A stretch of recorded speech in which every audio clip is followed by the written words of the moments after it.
asalaamaaleykum les ultras de Mok Sport Cissé maa leen di nuyu baax a baax di leen ziare di wax képp koo xamee gan nga ci chaîne YouTube Mok Sport ñoo ngi ñaan nga bës bouton s'abonner bës cloche de notification saa suñu dugalee vidéo ngeen mën a jot suñu vidéo yi gars yi da leen di aimer vidéo yi c'est très important dañuy commencer directement ci Idrissa Gueye le jeune attaquant sénégalais te mu nekk ci FC Metz footgal.com ñëw na ci performance bu mu defoon démb ci Ligue 2 nee na démb ci Ligue 2 FC Metz moo ngi doon football contre 3 FC Metz moo doon 3 2-1 moom Idrissa Gueye nekk attaquant sénégalais def na une passe décisive nee na depuis que Idrissa Gueye ba mu ñëw ci équipe de FC Metz à chaque match day dugal wala moom ci boppam mu def une passe décisive. C'est un jeu très important sur le plan offensif de l'équipe de FC Metz nee na Idrissa Gueye bu continuer dans ce sens pourquoi pas prochain match pour l'équipe nationale du Sénégal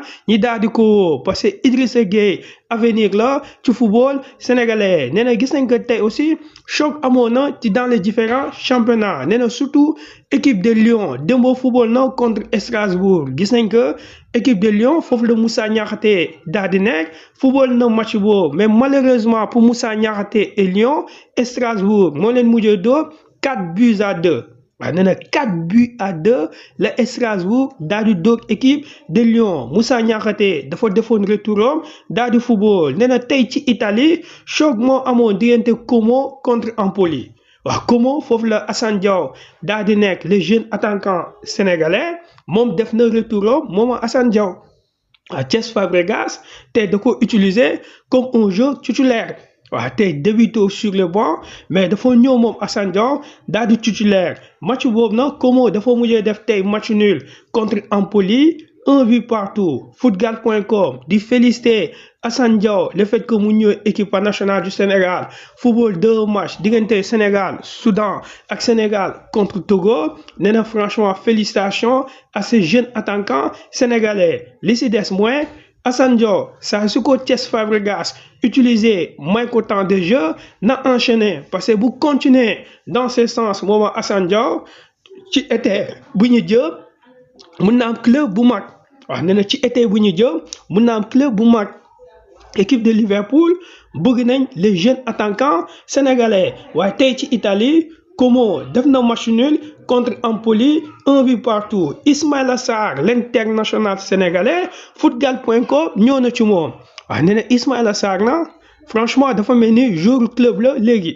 waaw nee na Ismaïla Sarr avant ñuy football la trêve internationale match bi Sénégal football contre Soudan et Togo Ismaïla Sarr avant muy ñëw mu ngi doon performer à Crystal Palace waaw mu ngi doon dugal mu ngi doon def passe décisive mais ba mu ñëwee ci équipe nationale du Sénégal 2 matchs yi Sénégal football on n'a pas vu un grand Ismaïla Sarr nee na def na retouram ci Crystal Palace ñoom ñu ngi doon football quart de finale FA Cup Crystal Palace moo mujjee doog filaam 3-0 waaye quel match de Ismaïla Sarr waaw nee na quel match match bu rëy la def tey moom Ismaïla Sarr moo dugaloon 2e but Crystal Palace te Crystal Palace filaam bu mu dóor c'est une belle équipe en ce moment Crystal Palace ak Ismaïla Sarr en ce moment ñu ngi demi-finale FA Cup waaw man a Wembley la demi-finale bi nara am mu nekk exploit bu mag boo xam ne tey Crystal Palace def na ko daal di dóor filaam 3-0 footgal.com nee na quel Ismaïla Sarr buteur pour son retour mais une question se pose pourquoi à chaque fois il est décisif avec Crystal Palace alors que ci équipe nationale du Sénégal mënul décisif gars yi wax leen seen xalaat en commentaire bu ko defee ma bàyyi leen ak révélation bi nga xam ne Bakary Cissé def na ko ci Sadio Mané par rapport aux critiques maa leen di jox rendez-vous ci ñeneen vidéo incha allah. À la 6e minute tu n'es pas bien entré dans le jeu mu ne ma effectivement mu ne ma mais bon on tourne la page et puis on se prépare pour l'avenir donc Sadio je pense que moom si boppam reconnaître na ni il n'a pas fait un match à la hauteur de l'attente et les critiques aussi il a toujours pris les critiques avec philosophie et ça a été le cas de ces dernières critiques là c'est normal man dama naan nit ñi dañoo xër ci moom rek l'attente est toujours grande dañoo bëgg que muy def tout le temps plus donc c'est un joueur Mbaye wax nga ko qui est là depuis le 25 mai 2012 son premier match à Marrakech avec l'équipe nationale A du Sénégal. Il a entendu beaucoup de choses tant yu baax comme yu négatif. C'est normal, c'est le propre du footballeur. Moi j'ai toujours refusé de parler de Sadio Mané joueur nu muy comporter aussi équipe dama koy bañ parce que j'ai toujours dit que Sadio il n'est indispensable. Sadio n'est pas indispensable. C'est un maillon de la chaîne de l'équipe nationale du Sénégal. Donc c'est un être humain. Il peut faire de bons matchs comme il peut faire de moins bons matchs comme tous les joueurs.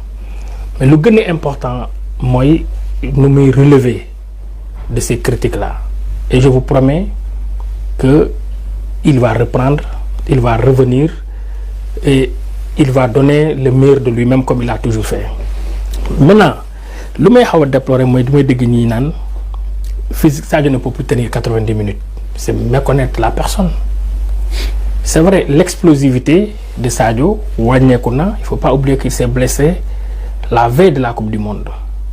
Mais il reste ce même joueur technique avec les réflexes et tout. Maintenant, comme Khadim l'a dit, je pense que Sadio Mané c'est quelqu'un bi nga xamante ni quand il s'agit de l'équipe nationale du Sénégal, il ne lésine pas sur les moyens. Quand il s'agit de l'équipe nationale du Sénégal, du ci am xel ñaar. Barki dem dama doon discuter ak ñenn sama waa koñ jëppal ñu waxtaan kenn ne ma non mais on retiendra qu'il n'a pas fait un bon match. Bon, moi je ne suis pas là pour faire l'économie de ce que Sadio a fait, mais le match contre le Soudan, toutes les actions offensives du Sénégal ont été amorcées par Sadio Mané. C'est vrai qu'il a manqué un but. Ça c'est normal. Mon bëggoon na ko dugal, il avait man sax newoon naa ko mais yow le ballon là la moo tax dóoroo ko ci suuf mu ne ma j'ai fait le plus facile mooy ñëw cof bal bi malheureusement mu dal ci góol bi mu ne ma loolu c'était un but mais il est tombé sur un gardien, il était là pour ça. Mais comme je l'ai dit, ces critiques-là, Sadio Mané les a toujours considérées comme des critiques positives. Donc, il sait qu'il y en aura d'autres. Moi, mi nga xamante ni tuddee nañ ko fi Samba et tout. Pourtant, on oublie que, je sais que les Sénégalais n'oublient pas que c'est lui qui nous a qualifié à la Coupe d'Afrique 2025 au Malawi à la 95e minute. Mais moi, bi ngay def say envolé yooyu. Donc, il comprend, il sait que c'est le propre des Sénégalais, c'est le propre des supporters, que ce soit club bi mu jaar yépp parfois c'est comme ça. Tantôt bu dugalee joueur moom noonu la boo dugalee benn but ñii dañuy fàtte li nga defoon mauvais mais boo dugalul tu vas essuyer des critiques. C'est la qualification fële ci Malawi pour la Coupe d'Afrique des Nations. Donc loolu la. D'accord moo am ay sacrifices Khadim wax ko léegi nee na balaa maa ñëw ci président Babacar Ndiaye moo am ay sacrifices yoo xamante ni bii nii bon je dirais des sacrifices financiers. Sadio di ko def suy ñëw ci li nga xamante ni moom mooy équipe nationale Sénégal Bakary soo ñu mënee leeral un peu ces sacrifices financiers yi nga xamante ni bii nii Sadio mu ngi koy def suy ñëw regroupement équipe nationale. Non Mbaye xam nga loolu sax en réalité amul importance bu bëri. Si am na importance pour Sénégalais c'est important. xam nga tey. Khadim moo ko wax ah. non non j'ai pas dit ça. xaaral ma kii war après di nga continuer gaaw xam nga tey. Bon, si Khadim ne le dit pas, moi je vais le dire. Xam nga Sadio Mané, à chaque fois qu'il vient à l'équipe nationale, il dépense 130 millions de francs CFA pour son jet privé en aller et en retour. Fépp fu mu jëm. Benn yoon laa gis ni. Non, j'ai pas entendu. Su fekkente ne mën nga ko leeralaat encore. Ma ne Sadio Mané, à chaque fois qu'il vient en équipe nationale, il prend un jet privé qu'il paye 100 000 euros aller, 100 000 euros retour, ça fait 200 000 euros, ça te fait 130 millions de francs CFA. Chaque match de l'équipe nationale. Chaque match de l'équipe nationale. Je pèse bien mon mot. Pour gagner, voilà, comme Khadim l'a dit, pour gagner 2 millions. D'accord. Parce que pour gagner, si tu gagnes, si le Sénégal gagne, prime de match c'est 2 millions, plus ta prime de sélection ça fait 2 millions 500. Donc, à chaque fois qu'il vient en équipe nationale, il prend sur lui 130 millions de francs CFA. Quel match de fait dire, 1h30 après, il a repris son vol, il est reparti. Son vol, moi, c'est un jet privé. Un jet privé, waaw. C'est important. Yo fait que Malawi, bu match bi jeexee mu jël vol dem. Donc, c'est pour vous dire que les sacrifices qu'il fait. Mais c'est important aussi de parler aux Sénégalais pour que les gens puissent comprendre. xam nga man moi qui suis son conseiller am na yoo xamante ne je me mets mal à l'aise même d'en parler. parce que xam nga pendant ce temps am na ñoo xamante ni ils ont du mal à voir le diable pour lui tirer par la queue. Mais pour vous dire que les sacrifices qu'il fait et